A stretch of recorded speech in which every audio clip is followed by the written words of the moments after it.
उनकी खिदमात को नहीं समझते कि क्या है उनकी खिदमात रही है। इस हवाले से क्या करने की ज़रूरत है? ये मैं चाहती हूँ कि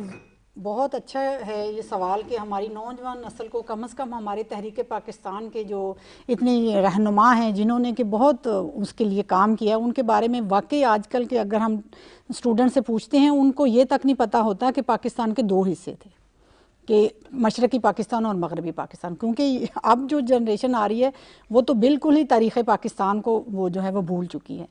अब चौधरी रहमत अली देखें कि वो भी उस वक़्त स्टूडेंट थे, पढ़ते थे, वो पूरे हिंदुस्तान पर उस वक़्त उन्होंने निगाह रखी थी या देख रहे थे क्या हो रहा है क्या नहीं हो रहा। उस वक़्त 1930 और 33 में गोलमेज़ कॉन्फ्रेंसें हो रही थी जिनका ये जिक्र मैं करना इसलिए ज़रूरी था कि उस वक़्त पूरे हिंदुस्तान के एक वफाक के लिए तजावीज़ पेश हो रही थी, पूरे पार्टीज़ हिंदुस्तान की वहाँ बैठी थी। तो उस वक़्त फिर उसी दौरान आपने ये तजवीज़ पेश की कि आप ये हिंदुस्तान का वफाक नहीं बनाए, एक खुद मुख्तार मुसलमानों का एक एक वफाक होना। प्रोफेसर साहबा, और ये इकरा ने जो है हमारे बड़ी अहम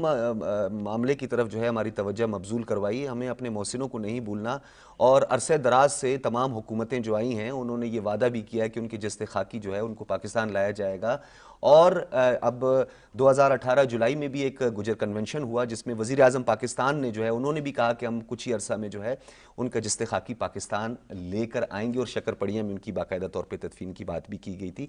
आप क्या कहेंगे इस हवाले से, कौन से इकदामात करने की ज़रूरत है, क्योंकि ये हमारे लिए एक लम्हा फिक्रिया भी है। बुखारी साहब, ये बात आपकी बिल्कुल दुरुस्त है, और जिस तरह अभी इकरा ने भी बात की और प्रोफेसर भी बात कर रही थी, हम इस सिलसिले में गुज़श्ता कोई 5-10 सालों से मुसलसल कोशिश कर रहे हैं कि जी ये मसला जो है वो किस तरह हल किया जाए। और 2004 में इस पर अमली पेशरफ्त भी हुई थी, लेकिन बाद में कुछ ऐसी वजूहात आई सामने जिसकी वजह से उनमें कुछ ताख़ीर वाक़या हुई। अभी 2014 से हमने बाकायदा उस वक्त का जो वज़ीर आज़म साहब थे उनको बाकायदा ख़त लिखा, और उसके उन्होंने फिर आगे मुतल्लिका शोबों को जो है ये तजवीज़ पेश की गई कि इनके लिए जो है ये जो जगह जो है इसका तयन किया जाए। जो अभी 2018 की आप बात कर रहे हैं उसमें वाकई मौजूदा क़यादत ने जो है ये तहरीरी तौर पर उनके साथ ये असद उमर साहब ने भी और बाकी हमारे साथियों ने भी वो तहरीर तो हमारे पास मौजूद है वो लेकर दिया। अब उसके बाद जो है वो मैंने अभी ये जो पोर्टल सिस्टम है इसके तहत जो है वो वज़ीर आज़म की तवज्जो उसकी तरफ मबजूल करवाई, तो मुझे उसका जवाब जो है वो यही दिया गया कि ये जो आपका सवाल है ये जो आपकी दरख्वास्त है ये हमने वज़ीर आज़म को ही मार्क की है, और वज़ीर आज़म इसको देख रहे हैं और इस पर जो है वो काम कर रहे हैं।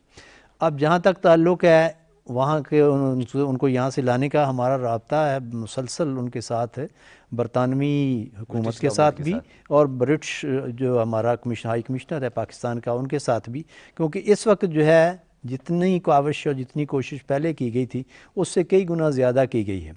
ये दरमियान में जो रुकावट बनी उस रुकावट की वजह एक बुनियादी तौर पर यह थी कि लाहौर से एक साहब ने कुछ स्टे आर्डर ले लिया था। उस स्टे आर्डर को ख़ारिज करवाने में हमें कोई 10 से 15 साल लगे, और ना उसका जज का पता चल रहा था ना उसकी तारीख़ का पता चल रहा था। वो बड़ी मुश्किल से कहीं कोनों खुदरों से जो फ़ाइलें निकाल कर जो है वो हमने वो अभी गुज़श्ता 2 साल पहले की बात है ये किया। उसके बाद जो है ये हमने काविश शुरू की, और उस पर जो है वो फिर बाकायदा उस वक्त के जो हमारे हाई कमिश्नर थे बाद में कनाडा में और उस वक्त बरतानिया में होते थे तारिक अज़ीम साहब, उनकी खिदमात हासिल की। फिर ये अब्दुल बासित